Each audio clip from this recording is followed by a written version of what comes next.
എന്തുകൊണ്ട് Sunday school? എന്തുകൊണ്ട് കുഞ്ഞുങ്ങൾ ദൈവവചനം അഭ്യസിക്കണം? എന്താണ് അതിൻ്റെ ആവശ്യകത?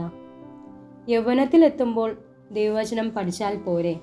ഞായറാഴ്ച വെറുതെ പള്ളിയിൽ വന്ന് അവരുടെ ട്യൂഷൻ്റെയും എൻട്രൻസിൻ്റെയും സമയം നഷ്ടമാക്കണോ? ബൈബിൾ ഇപ്പോൾ പഠിച്ചിട്ട് എന്താണ് ആവശ്യം?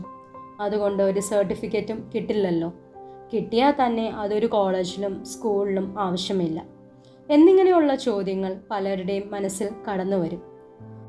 ഒരു കാര്യം നാം ആദ്യം മനസ്സിലാക്കേണ്ടത്, വിദ്യാഭ്യാസത്തിൽ ഉന്നതത്തിൽ എത്തിയ പല ജീവിതവും ഇന്ന് തകർച്ചയിലാണ്.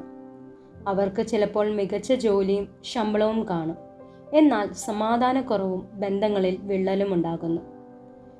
എന്നാൽ ചെറുപ്പം മുതൽ ദൈവവചനം അഭ്യസിച്ചവർക്ക് എങ്ങനെ ജീവിതം ക്രമീകരണത്തോടെ കൊണ്ടുപോകണം എന്നറിയാം.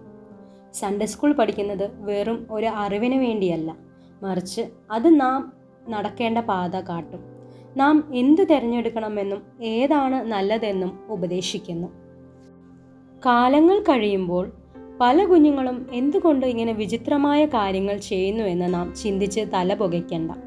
അവിടെ ശരിയായ ദൈവവചനം അഭ്യസനമില്ല. അവിടെ ഒരു ചോദ്യം കൂടി ഉയർന്നു വന്നേക്കാം.